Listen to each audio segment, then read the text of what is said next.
தேவர் ஐயா அவர்களுடைய படத்தை எடுக்கிறாங்கன்னா முதல்ல யாரப்பா இந்த கதாபாத்திரத்துல நடிச்சு இந்த மிகப்பெரிய ஒரு அரசியல் சமுதாயம் நீங்க தப்பா எடுத்துக்காதீங்க, நம்ம தமிழ் நாட்டு அத்தனை சமுதாயத்துக்கும் சேர்ந்த இந்த தலைவரை திரைய மேல நம்ம எல்லாருக்கும் சித்தரிக்க போற இந்த கலைஞர் யார் அப்படிங்கறது நான் ரொம்ப ஆர்வமா பாத்துக்கிட்டு இருந்தேன். ஏன்னா இங்க வர்ற வரைக்கும் யார் நடிச்சிருக்காங்க அப்படிங்கிறது எனக்கு தெரியல. ஆனா அவர் பார்த்த உடனே, திரு பஷீர் அவர்களை பார்த்த உடனே வியந்து போய் அப்படியே ஒரு 2 நிமிஷம் அப்படியே பார்த்துக்கிட்டே இருந்தேன். ஐயா, உங்களுக்கு என்னுடைய மனமார்ந்த ஒரு நடிகராக, ஒரு நடிகர் இன்னொரு நடிகருக்கு மட்டும் இல்லாம இந்த சமுதாயத்துக்கு, நம்ம தமிழ்நாட்டுக்கு சேர்ந்த ஒருத்தராக உங்களுக்கு என்னுடைய மனமார்ந்த பாராட்டும் என்னுடைய மனமார்ந்த நன்றியும் தெரிவிச்சுக்கிறேன். 2011-16 நான் அமைச்சரா இருக்கும் பொழுது சுற்றுலாத்துறைக்கு அமைச்சரா இருந்தேன். ஒரு 2 years அந்த துறையில இருக்கும் பொழுது எனக்கு ஏதோ ஒரு தோணிக்கிட்டே இருந்தது. அம்மா எல்லா நிகழ்ச்சிக்கும் எல்லா வருடங்களும் போகும் பொழுது போயிட்டு நான் வரும்போது அன்றைக்கு எப்பவுமே சாயந்தரம் ஒரு நிகழ்ச்சி, அரசு நிகழ்ச்சி நடக்கும். இப்ப தம்பி உதயகுமார் நாங்க எல்லாரும் அந்த நிகழ்ச்சியில இருக்கும் பொழுது, அந்த கமிட்டி அந்த இதுல இருக்கும் பொழுது, இந்த பசும்பொன் ஐயாவுடைய இந்த நினைவு இந்த இடத்துக்கு பக்கத்துல அரசு சார்பா இன்னும் என்ன தேவை அப்படின்னு கேட்டேன். அப்போ ஒரு சமுதாய கூடம் அரசு நிதி ஒதுக்கீடு பண்ணி அது வரும் பொழுது தங்குறதுக்கு, சாப்பாடு செய்யறதுக்கு, இந்த ஒரு நிகழ்ச்சி அரசு நாட்சியை நடத்துறதுக்கு ஒரு சமுதாய கூடம் அரசு சார்பாக வேண்டும் சொன்ன உடனேயே, அன்றைக்கு தேவரையாவை நாங்க நேரடியா பார்த்ததில்ல. அவர் சொன்னார் எங்க தாத்தா அப்பா கூட இருந்தாங்கிறதெல்லாம் எங்களுக்கு தெரியாது. அந்த ஊரை சேர்ந்தவர்கள் அன்றைக்கு மாண்புமிகு அம்மா அவர்களுடைய நல்லாசியோடு நிதி ஒதுக்கீடு செய்யப்பட்டு அடுத்த ஆண்டு குரு பூஜைக்கு போவதற்கு முன்பாகவே அந்த சமுதாய கூடத்தை அரசு சுற்றுலாத்துறை மூலமாக கட்டி கொடுப்பதற்கு ஒரு தூண்டுகோலாக நான் இருந்தேன் என்பதை பெருமையோடு இந்த இடத்திலே சொல்லிக்கொள்ள கடமைப்பட்டிருக்கின்றேன். வீடியோ கான்பரன்சிங்ல அம்மா அதை திறக்கும் பொழுது மிகுந்த மகிழ்ச்சியாக இருந்தது. பட்டங்கள் ஆள்வதும் சட்டங்கள் செய்வதும் பாரினில் பெண்கள் நடத்த வந்தோம் என்ற பாட்டுக்குரலன் பாரதியின் வரிகளுக்கேற்ப ஆணுக்கு இங்கே பெண் இழைப்பில்லை என்று சட்டத்தோடு பாடல்கள் முழங்கிய பாரதியின் வரிகளுக்கேற்ப ஒளி மலர்ந்து புன்னகை பூவாக வரும் கோகுல இந்திரா அவர்களை பேச அழைக்கிறோம். அனைவருக்கும் என்னுடைய அன்பான பணிவான மகிழ்ச்சியான வணக்கத்தை தெரிவித்துக் கொள்கின்றேன். மேடையில் இருக்கக்கூடிய அனைத்து மரியாதைக்குரிய பெரியவர்கள் சொல்ல மாட்டேன், ஏன்னா எல்லாருமே யங்ஸ்டர், அதனால மரியாதைக்குரிய சகோதரர்கள் சகோதரி அனைவருக்கும் வணக்கத்தை சொல்லி இங்கே வந்திருக்கக்கூடிய எல்லோருக்கும் வணக்கம். இன்னைக்கு காலையில சுமார் 12 மணி அப்படி நான் ஒரு நிகழ்ச்சிக்கு போயிட்டு வந்துட்டு இருக்கும்போது என்னோட வாட்ஸ்அப்பை கார்ல செக் பண்ணும்போது சத்யா இந்த இன்விடேஷனை எனக்கு அனுப்பிச்சிருந்தாரு. என்ன சத்யா ஒரு இன்விடேஷன் அனுப்பிச்சிருக்காரு அப்படின்னு நினச்சிட்டு தம்பி அனுப்பிச்சிருக்காருன்னு பார்த்தா இன்னைக்கு சாயந்தரம் இந்த மாதிரி அதுல பசும்பொன் முத்துராமலிங்க தேவர் ஐயா அப்படிங்கிற படம் அந்த மாதிரி எல்லாம் வந்த உடனே அந்த பார்த்த உடனேயே நான் சத்யாவுக்கு ஃபோன் பண்ணேன். தம்பி என்ன தம்பி இந்த மாதிரி ஒரு படம் எடுக்கிறேன், நான் சினிமா லைன்ல போயிட்டு இருக்கேன்னு சொன்னீங்க, ஆனா இந்த மாதிரி ஒரு நிகழ்ச்சி இருக்குன்னு சொல்றீங்களே, ரொம்ப சந்தோஷம். நான் அவர்கிட்ட சொன்ன வார்த்தையை தான் சொல்றேன். நான் ராமநாதபுரத்துக்காரி, நான் பிறந்தது ராமநாதபுரம். ஐயா பொதுவானவர், எல்லோருக்கும் சொந்தமானவர், எங்க எல்லாருடைய உணர்விலும் ரத்தத்திலையும். அடிக்கடி ஐயாவுடைய அந்த குரு பூஜைக்கு நாங்க போயிருக்கோம், சரித்திரங்கள் படிச்சிருக்கோம். அதனால என்னை அறியாம தான் நான் கண்டிப்பா வருவேன் தம்பி. இது நானும் நீங்க நினைக்கிற மாதிரி ஒரு சமுதாய தலைவர் கிடையாது. ஐயா ரொம்ப பொதுவானவர் அப்படின்னு நானே வாலண்டியரா தான் சொன்னேன், அக்கா நீங்க வந்தீங்கன்னா எனக்கு சந்தோஷம், எங்க இருக்கீங்கன்னு எனக்கு தெரியல. சத்யா பத்தி நான் சொல்லுவேன், ஏன்னா அரசியல்ல நாங்க எல்லாருமே ஒரே கட்சியில, நானும் சத்யாவும் ஒரே கட்சியில அனைத்து இந்திய அண்ணா திராவிட முன்னேற்ற கழகத்துல பயணம் செய்யக்கூடியவர்கள். நான் காஞ்சிபுரம் மாவட்டத்துக்கு இன்சார்ஜ். அதனால நான் அடிக்கடி சத்யாவை பல்வேறு நிகழ்ச்சிகள்ல பார்ப்பேன். ஒரு வருஷத்துக்கு முன்னாடி ஒரு நிகழ்ச்சியில நான் மாவட்ட செயலாளர் அண்ணன் சோமசுந்தரம் சத்யாலாம் நின்றுட்டு இருக்கும்போது, என்ன தம்பி உன்னை பார்க்கவே முடியலையே அப்படின்னு கேட்டேன். அப்ப அவர் சொன்னாரு, மாவட்ட செயலாளர், அக்கா இப்ப அவரு தனி லைன் எடுத்துட்டாரு, சினிமா அந்த தயாரிப்புகள்ல உள்ள போயிட்டாரு அப்படின்னு. நான் உடனே சொன்னேன், தம்பி எனக்கும் ரிலாக்ஸேஷன் வேணும், ஒரு அத்தை சித்தி பாட்டி என்னமோ ஒரு ரோல் எனக்கு கொடு. நான் கேட்டேன் அவர்கிட்ட, அவரு நல்ல ஞாபகம் இருக்கு, நான் கேட்டேன். அதனால எங்களுக்கும் ஒரு ரிலாக்ஸேஷன் வேணும் தம்பி, சும்மா சாதாரணமா ஏதாவது ஒரு ரோல் கொடு அப்படின்னு. இப்ப நான் சண்டையா கேக்குறேன், ஒரு சின்ன ஒரு ரோலாவது ஐயாவோட இதுல ஏதோ ஒரு பெண்கள் சம்பந்தப்பட்டதுல நான் இன்னும் பார்க்கல, என்ன சண்டை கூப்பிட்டு இருக்காரு இந்த படத்தை பாக்குறதுக்கு. அதனால இன்னைக்கு வந்தது அப்படிங்கிறது, நான் உரிமை எடுத்து நான் மேடைக்கே வரமாட்டேன்னு சொன்னேன். கீழே நான் உட்காந்து ரசிச்சு இந்த நிகழ்ச்சியை பார்க்கணும்னு தான்ப்பா வந்தேன், மேடையில என்ன உட்கார வைக்காத அப்படின்னு. இல்லக்கா நீங்க வாங்க அப்படின்னு சொல்லி, தம்பி அப்படிங்கிறதுனாலதான் நான் மேடைக்கு வந்தேன். எல்லாரும் பேசக்கூடிய விஷயங்களை நான் திருப்பி பேச விரும்பல. உணர்வோடு அந்த மாவட்டத்தை சேர்ந்த அப்படிங்கிறதுல, அந்த மாவட்டத்துல எல்லாருமே பசும்பன் முத்துராமலிங்க தேவர் ஐயா அப்படின்னா மனசுல வரக்கூடிய ஒரே வார்த்தை என்னன்னா, அவர் ஒரு தெய்வீக ஒரு தலைவர், தெய்வீகமும் சேர்ந்த ஒரு தலைவர். இந்த இடத்துல ஒரே ஒரு அரசியல் நிகழ்வு நான் சொல்ல கடமைப்பட்டிருக்கேன். 2011-16 நான் அமைச்சரா இருக்கும் பொழுது, சுற்றுலாத்துறைக்கு அமைச்சரா இருந்த ஒரு 2 years அந்த துறையில இருக்கும் பொழுது எனக்கு ஏதோ ஒரு தோணிக்கிட்டே இருந்தது. அம்மா எல்லா நிகழ்ச்சிக்கும் எல்லா வருடங்களும் போகும் பொழுது போயிட்டு நான் வரும்போது, அன்றைக்கு எப்பவுமே சாயந்தரம் ஒரு நிகழ்ச்சி, அரசு நிகழ்ச்சி நடக்கும். இப்ப தம்பி உதயகுமார் நாங்க எல்லாரும் அந்த நிகழ்ச்சியில இருக்கும் பொழுது, அந்த கமிட்டி அந்த இதுல இருக்கும் பொழுது, இந்த பசும்பன் ஐயாவுடைய இந்த நினைவு இந்த இடத்துக்கு பக்கத்துல அரசு சார்பா இன்னும் என்ன தேவை அப்படின்னு கேட்டேன்.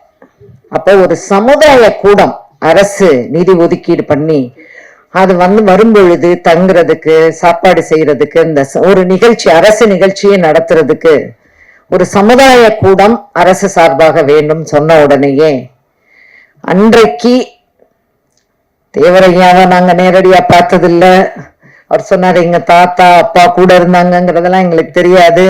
அந்த ஊரை சேர்ந்தவர்கள் அன்றைக்கு மாண்புமிகு அம்மா அவர்களுடைய நல்லாசியோடு நிதி ஒதுக்கீடு செய்யப்பட்டு அடுத்த ஆண்டு குரு பூஜைக்கு போவதற்கு முன்பாகவே அந்த சமுதாய கூடத்தை அரசு சுற்றுலாத்துறை மூலமாக கட்டி கொடுப்பதற்கு ஒரு தூண்டுகோலாக நான் இருந்தேன் என்பதை பெருமையோடு இந்த இடத்திலே சொல்லிக்கொள்ள கடமைப்பட்டு இருக்கின்றேன். வீடியோ கான்பரன்சிங்ல அம்மா அதை திறக்கும் பொழுது மிகுந்த மகிழ்ச்சியாக இருந்தது. ஆகவே உலகம் போற்றும் பார் போற்றும் நாம் பெருமைப்பட வைக்கக்கூடிய அளவிலே இருக்கக்கூடிய ஒரு பெரிய வரலாற்று தலைவர் என்பது பசும்பொன் முத்துராமலிங்க தேவர் ஐயா. இந்த நிகழ்ச்சியில் கலந்து கொள்வதில் நான் பெருமை அடைகின்றேன். அதே போல எல்லாருமே பஷீர் அவங்கள பத்தி சொன்னாங்க.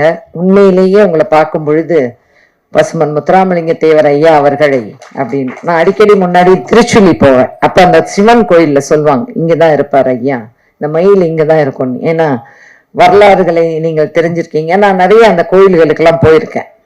அப்போ இந்த மாதிரி எல்லாம் இருக்கக்கூடிய இடங்களை பார்த்திருக்கோம்னு சொல்லும் பொழுது, ஒரு தெய்வீக தலைவராக இருந்து பெரிய ஒரு மாபெரும் தலைவராக இருந்த ஐயா அவர்களுடைய இந்த படத்தை எல்லாரும் பார்க்க போறோம், எல்லாரும் பார்ப்போம். அதே போல அவர் சுரேஷ் சகோதரர் சொன்னது போல, ஒரு ராமநாதபுரத்துக்காரங்க எந்த ஜாதியா இருந்தாலும் பரவாயில்ல, ஒரு ராமநாதபுரத்துக்காரங்க எடுத்திருந்தா இன்னும் பெருமையா இருந்திருக்குங்கிற ஏக்கம் எனக்கு இருக்கின்றது. இன்னும் பரவாயில்ல, நிறைய சீரீஸ் எடுக்கலாம், இன்னும் எத்தனையோ தொடர்புகள் இருக்கலாம், 2ஆம் பாகம்னு எடுக்கலாம், 3வது பாகம்னு எடுக்கலாம். நிச்சயமாக யார் எடுத்தாலும் என்ன மாதிரி ஆள்களுக்கு ஒரு நடிக்கிறதுக்கு ஒரு வாய்ப்பு கொடுக்கும்படி கேட்டுக்கொள்கிறேன். வணக்கம். மேடம் இன்னைக்கு செய்தியே நீங்க நடிக்கிறேன்னு சொன்னதுதான் மேடம், எல்லாரும் நோட் பண்ணிட்டாங்க மேடம். ஜெனிஃபர் மார்கரெட் அவர்கள் இப்போது மேடம் அவர்களுக்கு மரியாதை செய்வார்கள்.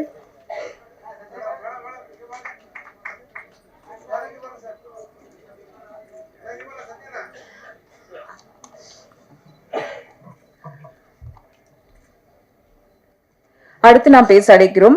சற்றும் அதிர்ந்து பேசாமல் தோளணைத்துக் கொண்டு சினிமா தொழிலின் உச்சத்தில் தனக்கான பெயரை நிறுத்தியவர் கௌதமி மேடம் அவர்களை இப்போது பேச அழைக்கிறோம்.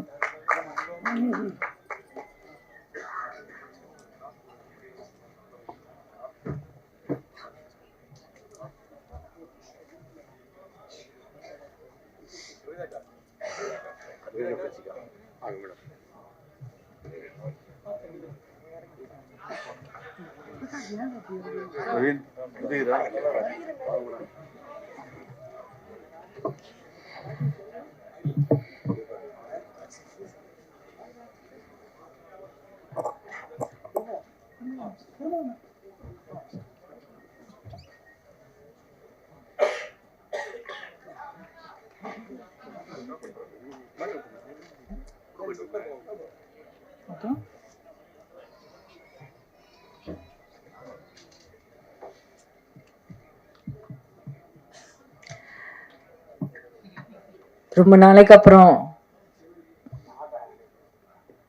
இந்த ஸ்டுடியோக்குள்ள, இந்த தியேட்டருக்குள்ள இப்படிப்பட்ட ஒரு நிகழ்ச்சியில பங்கெடுக்க வந்திருக்கிறேன். மிகவும் மகிழ்ச்சியாக இருக்குது. மேடையில் இருக்கும் பெரியோர்கள், இங்கே வந்திருக்கும் ஊடக மற்றும் பத்திரிகை நண்பர்கள் அனைவருக்கும் என்னுடைய பணிவான மாலை வணக்கங்கள் தெரிவிச்சுக்கிறேன். எனக்கு முன்னால பேசினவங்க எத்தனையோ கருத்துகள் உங்ககிட்ட பகிர்ந்துக்கிட்டாங்க. நானும் எத்தனையோ விஷயங்கள் வியந்து கேட்டு தெரிஞ்சுக்கிட்டேன். எனக்கு அப்புறமா பேச போறவங்க இன்னும் நிறைய விஷயங்கள் உங்ககிட்ட ஷேர் பண்ண போறாங்க. ஆனா எனக்கு நான் இங்க இருக்கிறதுக்கு மிக முக்கியமான காரணம் என்னன்னா, தேவரையா தமிழகத்தின் தமிழர்களின் மிக முக்கியமான ஒரு வரலாற்று பங்காக மட்டும் இல்லாமல் வரக்கூடிய தலைமுறைகளுக்கு மட்டும் இல்லாமல் இப்போ இருக்கும் இந்த 3-4 தலைமுறைகளாக தமிழர்களாக வாக்காளர்களாக நம்ம தமிழ்நாட்டின் எதிர்காலத்தை தீர்மானிக்க கூடியவங்களாக இருக்கிறவங்களுக்கு ரொம்ப தேவையான ஒரு வரலாற்றை இந்த படத்தின் மூலியமாக மக்கள் மத்தியில கொண்டு வந்திருக்கிறாங்க அப்படிங்கிற நம்பிக்கை தான் எனக்கு மிகவும் மிகவும் சந்தோஷம் மட்டும் இல்ல, மகிழ்ச்சி மட்டும் இல்ல, அவ்வளவு ஒரு பாராட்டு அவங்களுக்கு தெரிவிக்கணும் அப்படிங்கிற ஒரு எண்ணத்தோட இன்னைக்கு நான் வந்திருக்கிறேன்.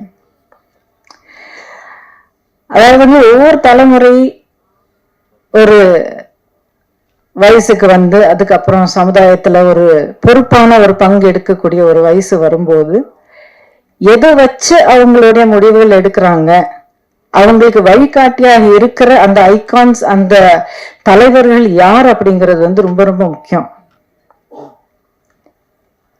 தேவரையா போல ஒரு நிறைய பேர் இங்க சொல்லியிருக்கிறீங்க, எந்த ஒரு மதத்துக்கும் சேராத அனைத்து தமிழர்களுக்கும் தேசத்துக்கும் சேர்ந்த ஒரு தலைவர் இன்றைக்கு இருக்கிற தலைமுறைகளுக்கு ரொம்ப தேவையான ஒரு வழிகாட்டியான ஒரு தலைவராக இருக்கிறார்கள். இந்த வரலாற்றை மறைக்கப்பட்ட இந்த வரலாற்றை மறுபடியும் வெளிச்சத்துக்கு கொண்டு வந்து தமிழ்நாட்டுக்கு ரொம்ப தேவையான இந்த நேரத்துல கொண்டு வந்ததுக்கு முதலில் முதல்ல யாருக்கு சொல்லணும்னு தெரியல, ஏன்னா எல்லாருக்கும் அவ்வளவு மிகப்பெரிய பங்கு இருந்திருக்கு. தயாரிப்பாளர் அன்பு சகோதரர் திரு SSR சத்யா அவர்களும், இயக்குனர் மூத்த இயக்குனர் மரியாதைக்குரிய திரு அரவிந்த்ராஜ் அவர்களும், மற்றும் இந்த படத்தை இந்த திரைக்கு கொண்டு வந்து நம்ம எல்லாருக்கும் சேர்க்கக்கூடிய ஒவ்வொரு டெக்னீஷியனும் ஒவ்வொரு ஆர்டிஸ்டும் எல்லாருக்கும் என்னுடைய மனமார்ந்த பாராட்டுகளை தெரிவிச்சுக்கிறேன். ரொம்ப முக்கியமான ஒருத்தரை நான் விட்டுட்டேன்னு நினைக்கிறீங்களா? முடியாது. தேவர் ஐயா அவர்களுடைய படத்தை எடுக்கிறாங்கன்னா முதல்ல யாரப்பா இந்த கதாபாத்திரத்துல நடிச்சு இந்த மிகப்பெரிய ஒரு அரசியல் சமுதாயம் நீங்க தப்பா எடுத்துக்காதீங்க, நம்ம தமிழ் நாட்டு அத்தனை சமுதாயத்துக்கும் சேர்ந்த இந்த தலைவரை திரைய மேல நம்ம எல்லாருக்கும் சித்தரிக்க போற இந்த கலைஞர் யார் அப்படிங்கறது நான் ரொம்ப ஆர்வமா பாத்துக்கிட்டு இருந்தேன். ஏன்னா இங்க வர்ற வரைக்கும் யார் நடிச்சிருக்காங்க அப்படிங்கிறது எனக்கு தெரியல. ஆனா அவர் பார்த்த உடனே, திரு பஷீர் அவர்களை பார்த்த உடனே வியந்து போய் அப்படியே ஒரு 2 நிமிஷம் அப்படியே பார்த்துக்கிட்டே இருந்தேன். ஐயா, உங்களுக்கு என்னுடைய மனமார்ந்த ஒரு நடிகராக, ஒரு நடிகர் இன்னொரு நடிகருக்கு மட்டும் இல்லாம இந்த சமுதாயத்துக்கு, நம்ம தமிழ்நாட்டுக்கு சேர்ந்த ஒருத்தராக உங்களுக்கு என்னுடைய மனமார்ந்த பாராட்டும் என்னுடைய மனமார்ந்த நன்றியும் தெரிவிச்சுக்கிறேன். உங்க எல்லாருடைய கையில ஒரு மிகப்பெரிய பொறுப்பு இருக்குங்க. இந்த படத்தை மக்கள் மத்தியில நீங்க கொண்டு போகணும்.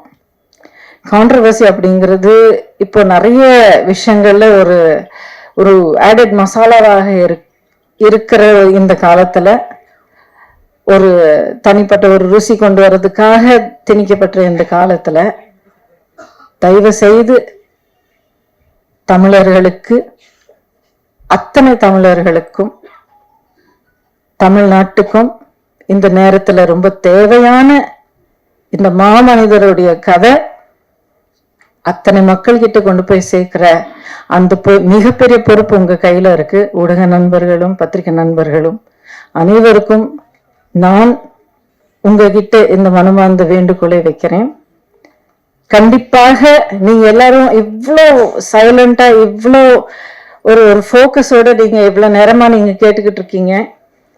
கண்டிப்பாக நீங்களும் இந்த பயணத்துல ஒரு மிகப்பெரிய பங்கு எடுப்பீங்க. அந்த பொறுப்பு நீங்க எடுப்பீங்க அப்படிங்கிற முழு நம்பிக்கையோட எனக்கு இந்த மேடையில பேசுற இந்த வாய்ப்பு கொடுத்த தம்பி சத்யா அவர்களுக்கு, கோகுலேந்திர அக்கா சொன்னது போல இவர் திடீர்னு நேற்றுக்கு சாயங்காலம் ஃபோன் பண்ணாரு எனக்கு.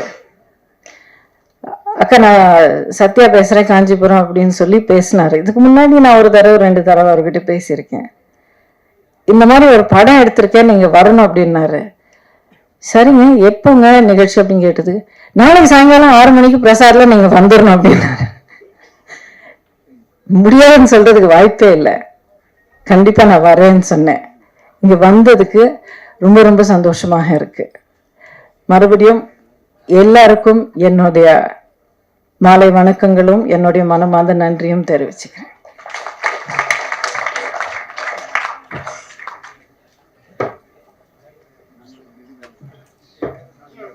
Thank you ma'am.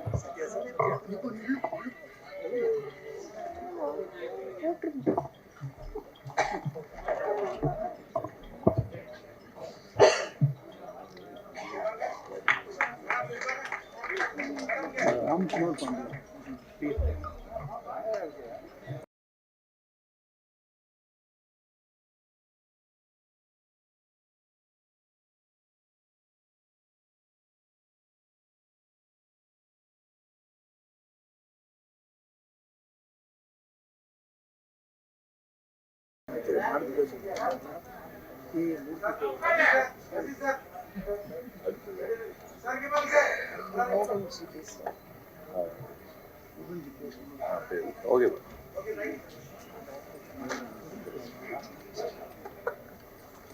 நீங்க நன்றி உரை சொல்றீங்க சார். சரி ஓகே வரவேற்புரை சொல்றாரு சார். சரி ஓகே.